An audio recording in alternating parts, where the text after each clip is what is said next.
would your answer be? Call legal. Mr. Gorman, seated to your left? No. Sheriff has their own legal. Oh, okay. Their own legal who helps them understand things like the difference between arrest and detain? Yes. Gotcha. Was there a lawful basis to handcuff her? Yes. Okay, and what was that lawful basis? Officer safety.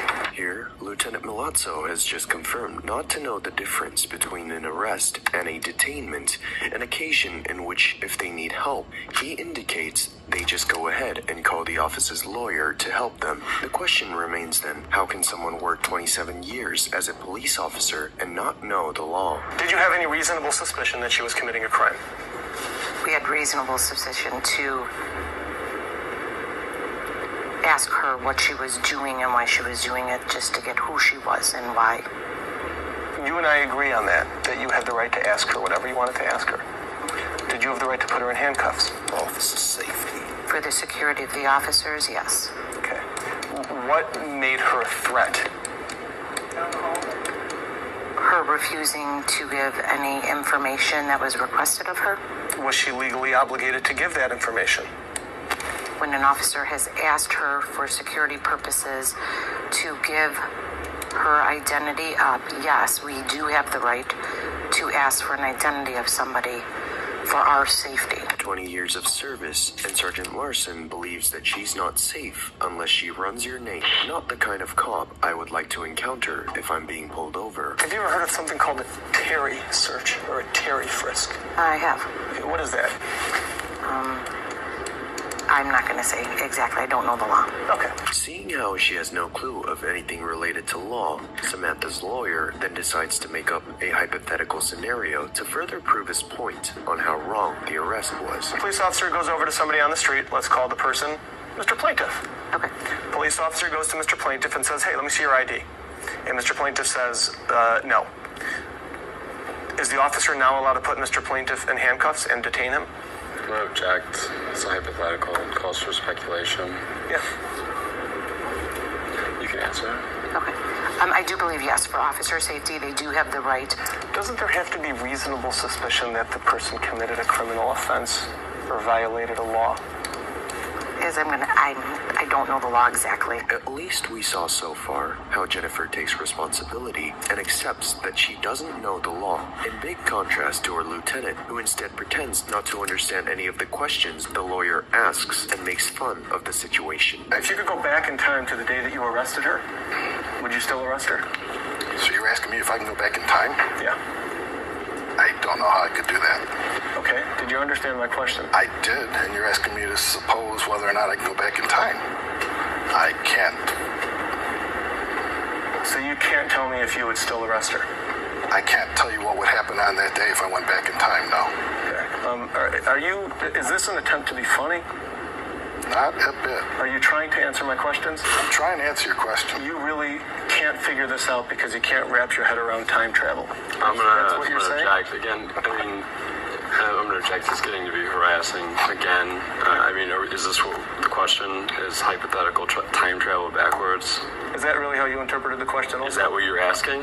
If you could go back in time, would you do it differently? Is that not what you're asking? Yeah, that is what I asked him. Going back to Sergeant Jennifer, the interrogation continues and her responses don't get any better as time goes on. Is there any reasonable suspicion that she was committing a crime, yes or no? We weren't sure what she was doing. Okay, so if you don't know what somebody's doing, do you have reasonable suspicion that they're doing anything in particular? No, but we have a reasonable response to ask what she was doing. Right.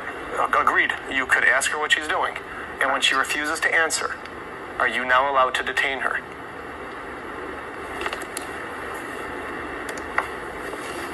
Yes. Who told you this? That you get to detain people who are videoing and refuse to identify themselves when asked?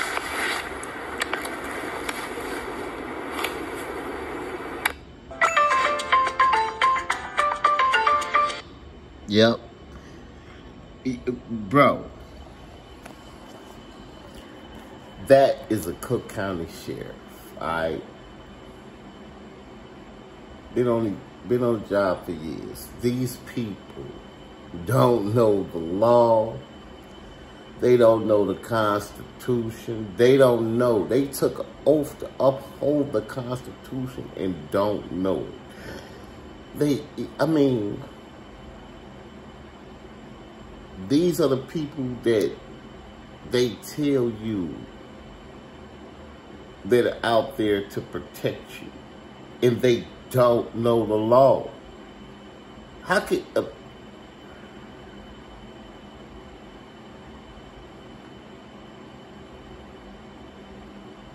it's amazing how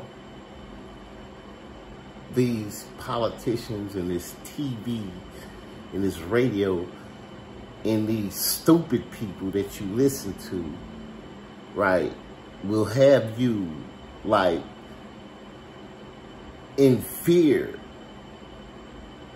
of people who have on costumes and riding around in clown cars with lights on them, saying that they're